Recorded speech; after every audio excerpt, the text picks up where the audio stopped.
नमस्कार। एक पुरानी सी इमारत में था वैद्य जी का मकान। पिछले हिस्से में रहते थे और अगले हिस्से में दवाखाना खोल रखा था। उनकी पत्नी की आदत थी कि दवाखाना खोलने से पहले उस दिन के लिए आवश्यक सामान एक चिट्ठी में लिखकर दे देती थी। वैद्य जी गद्दी पर बैठकर पहले भगवान का नाम लेते और फिर वह चिट्ठी खोलते। पत्नी ने जो बातें लिखी होती, जो चीज़ों की आवश्यकता लिखी होती, उनके भाव देखते, फिर उनका हिसाब करते। वैद्य जी कभी अपने मुंह से किसी रोगी से फीस नहीं मांगते थे। कोई देता था, कोई नहीं देता था, किंतु एक बात निश्चित थी कि ज्यों ही उस दिन के आवश्यक सामान खरीदने योग्य पैसे पूरे हो जाते थे, उसके बाद वह किसी से भी दवा के पैसे नहीं लेते थे, चाहे रोगी कितना ही धनवान क्यों न हो। एक दिन वैद्य जी ने दवाखाना खोला। गद्दी पर बैठकर परमात्मा का स्मरण करके पैसे का हिसाब लगाने के लिए आवश्यक सामान वाली चिट्ठी खोली तो वह चिट्ठी को एकटक देखते ही रह गए। एक बार की तो उन्हें अपनी आंखों के सामने तारे टिमटिमाते, तारे चमकते हुए नजर आए। आंखों के आगे अंधेरा छाया, किंतु शीघ्र ही उन्होंने अपनी भावनाओं पर नियंत्रण पा लिया। आटे, दाल, चावल आदि के बाद पत्नी ने लिखा था, बेटी का विवाह 20 तारीख को है, उसके दहेज का सामान। कुछ देर सोचते रहे, फिर बाकी चीज़ों की कीमत लिखने के बाद दहेज के सामने लिखा, यह काम परमात्मा का है, परमात्मा जाने। एक दो रोगी आए थे, उन्हें वैद्य जी दवाई दे रहे थे।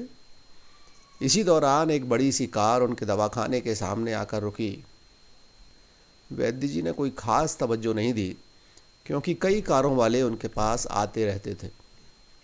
दोनों मरीज दवाई लेकर चले गए। वह कार वाला सूटेड बूटेड व्यक्ति सामने नमस्ते करके बेंच पर बैठ गया। वैद्य जी ने कहा कि अगर आपको अपने लिए दवा लेनी है तो इधर स्टूल पर आएं ताकि आपकी नाड़ी देख लूं, और अगर किसी रोगी की दवाई लेकर जाना है तो बीमार की स्थिति का वर्णन करें। वह साहब कहने लगे, वैद्य जी आपने मुझे पहचाना नहीं, मेरा नाम कृष्णलाल है। लेकिन आप मुझे पहचान भी कैसे सकते हैं, क्योंकि मैं 15-16 साल बाद आपके दवाखाने पर आया हूं और भेंट भी केवल एक ही बार हुई है। आपको पिछली मुलाकात का हाल सुनाता हूं। जब मैं पहली बार यहां आया था तो मैं खुद नहीं आया था, लगता है ईश्वर ने मुझे आपके पास भेजा था, क्योंकि ईश्वर को मुझ पर दया आ गई थी और वह मेरा घर आबाद करना चाहता था। हुआ इस तरह कि मैं कार से अपने पैतृक घर जा रहा था। बिल्कुल आपके दवाखाने के सामने हमारी कार पंक्चर हो गई। ड्राइवर कार का पहिया उतार कर पंक्चर लगवाने चला गया।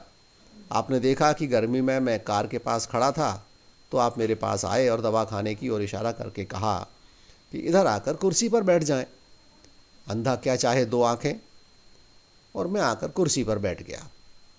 ड्राइवर ने कुछ ज़्यादा ही देर लगा दी थी। एक छोटी सी बच्ची भी वहाँ आपकी मेज के पास खड़ी थी और बार बार कह रही थी, चलो ना बाबा, मुझे भूख लगी है। आप उससे कह रहे थे कि बेटी थोड़ा धीरज धरो, चलते हैं। मैं यह सोचकर कि मैं इतनी देर से यहाँ बैठा हूँ और मेरे ही कारण आप खाना खाने भी नहीं जा पा रहे हैं, मुझे कोई दवाई खरीद लेनी चाहिए ताकि आपको मेरे बैठने का भार महसूस ना हो। मैंने कहा, वैद्य जी, मैं पिछले 5-6 साल से इंग्लैंड में रहकर कारोबार कर रहा हूँ। इंग्लैंड जाने से पहले मेरी शादी हो गई थी, लेकिन अब तक बच्चे नहीं हुए। इस सुख से मैं वंचित हूँ। यहाँ भी पहले इलाज कराया और वहाँ इंग्लैंड में भी, लेकिन किस्मत ने निराशा के सिवा कुछ नहीं दिया। आपने कहा, मेरे भाई, भगवान से निराश ना हो। याद रखो कि उसके कोष में किसी चीज़ की कोई कमी नहीं है। आस, औलाद, धन, इज्जत, सुख, दुख, जीवन, मृत्यु, सब कुछ उसी के हाथ में है। यह किसी वैद्य या डॉक्टर के हाथ में नहीं होता और ना ही किसी दवा से होता है।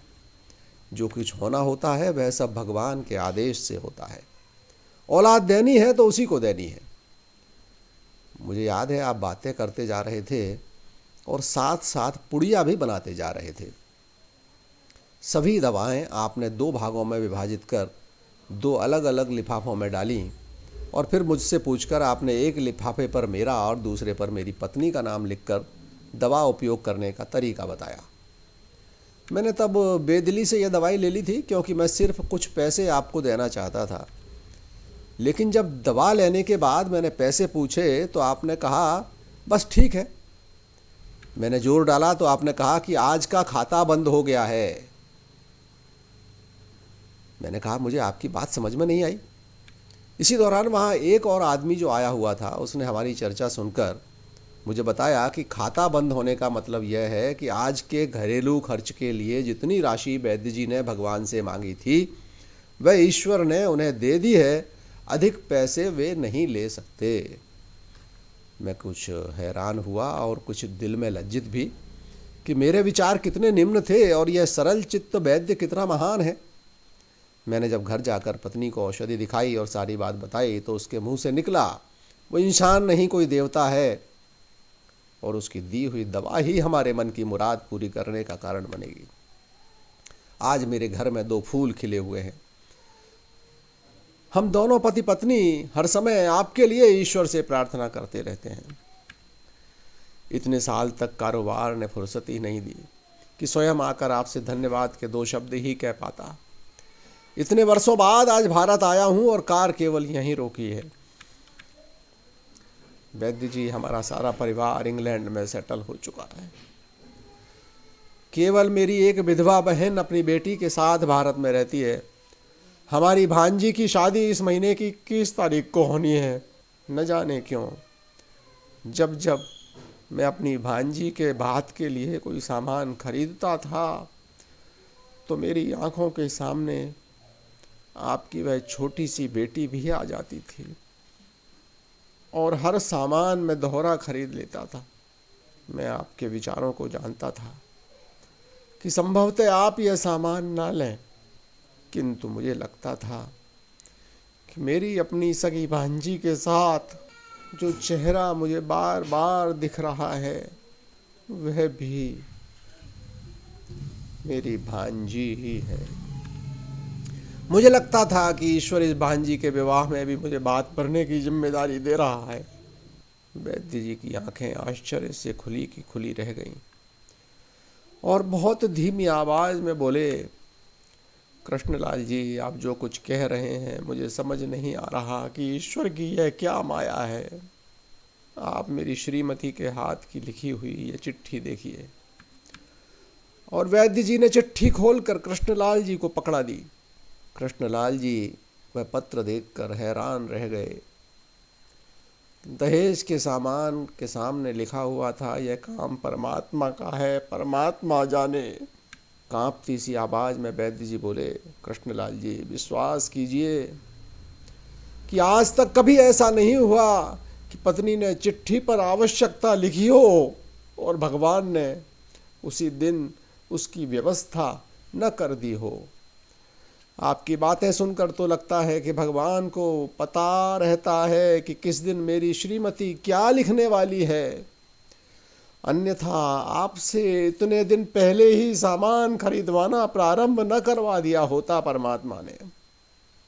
वाह भगवान वाह, तू महान है, तू दयावान है।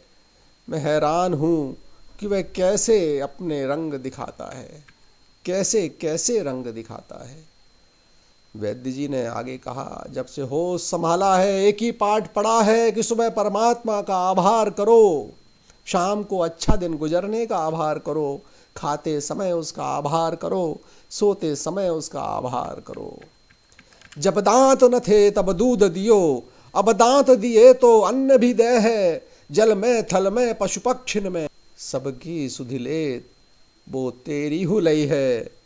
जान को देत अजान को देत जहान को देत वो तो को भी दे है। रे मन मूर्ख सोच करे क्यों, सोच करे कछु हाथ न आई है। ओम नमः शिवाय।